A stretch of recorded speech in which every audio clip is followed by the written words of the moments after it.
Now we're on to the third one, which is some very, very interesting market indicators. That's what we're talking about now. This has to be viewed, Patrick, and we talk about this all the time, but this has to be viewed from a rental housing provider perspective, not a consumer perspective, not the average mom and pop perspective.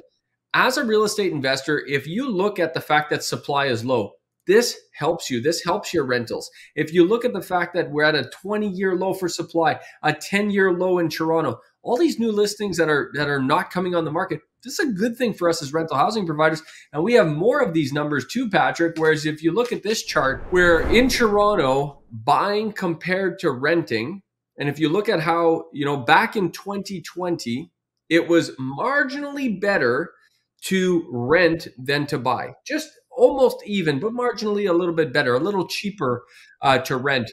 But then look what happened in 2021, 2022, and buying has just gone out of control. It's become way, way more expensive. Now, for the average person that wants to buy a home, this is not good. It makes it more difficult for them to buy a home. I understand that. But as a rental housing provider, what this does is it opens up my market and it provides me a fantastic renter base that are going to rent instead of buying. This is good for me as a client. It brings me a better client as a rental housing provider.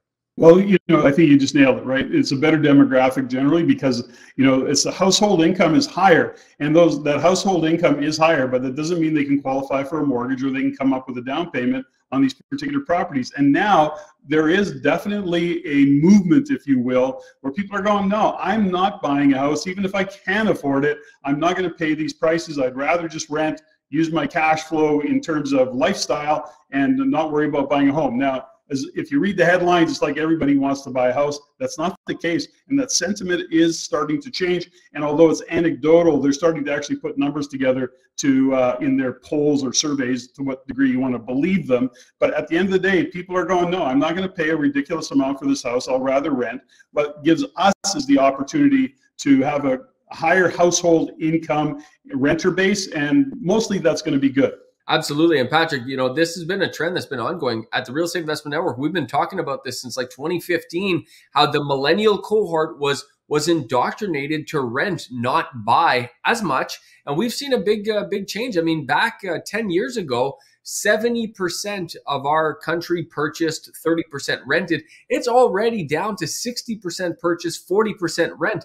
That's a 10% variance. That's a huge shift. And that's only in the last 10 years. We expect that's going to continue for us rental housing providers. This is a good thing. And I'm showing this chart here, Patrick, about that Toronto buying compared to renting. But it's not just in Toronto, by the way, because people are thinking, well, that's just in Toronto because it's so expensive to buy. But look at Montreal. The number is exactly the same, or the spread is exactly the same. The numbers are different, but the spread is the same.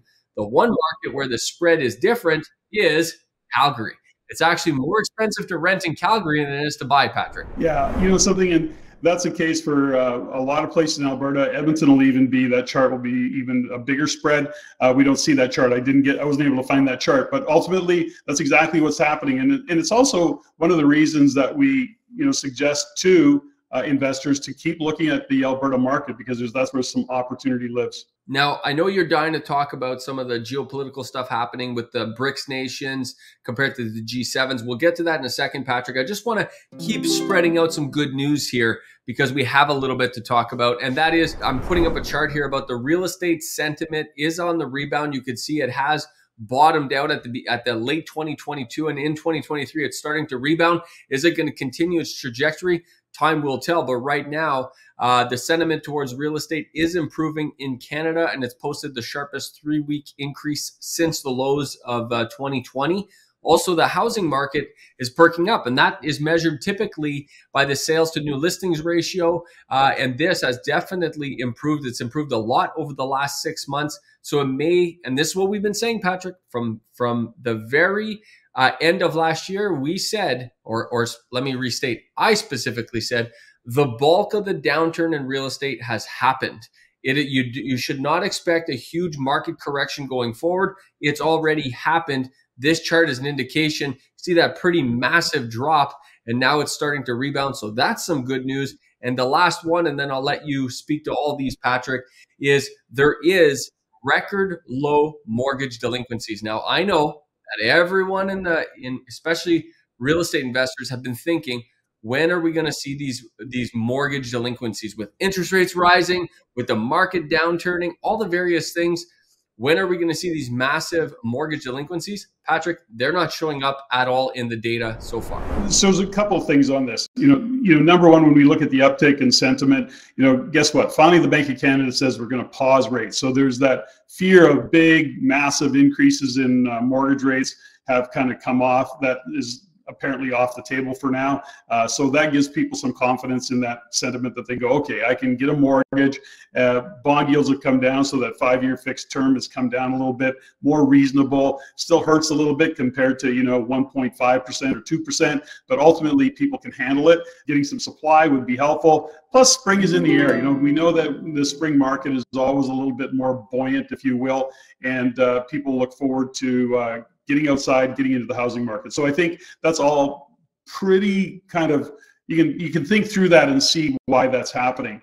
On the delinquency side, what's interesting about it is the banks are bending over backwards to support those individuals, those homeowners that are in trouble. They're extending amortizations to the point of even negative amortization, which is all to say this, that it's still, I think there's lots of optimism there, and the banks are doing that. Maybe they're taking on the risk, but it's also because I think they see the future differently and they're willing to take it on. Number one, they don't want to own the homes, got all of that. And certainly with all the controversy around banks, Canada is not in the same position as the US banks. I think we have to point that out, remind people that yes, there's always a risk in banking, and TD is being shorted, and there's all sorts of controversy around it.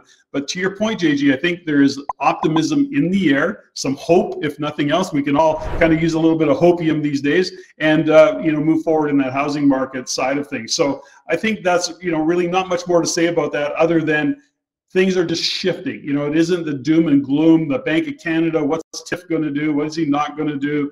I mean, all of those things were shutting down the market to a big degree in terms of sentiment. So that, my friend, is some interesting market indicators for us real estate housing providers, and how this is, things are trending in the right direction for us as rental housing providers. If you like what you learned here, go to the description below and subscribe for our free Insiders newsletter, where you can also stay up to date for our upcoming events and our courses.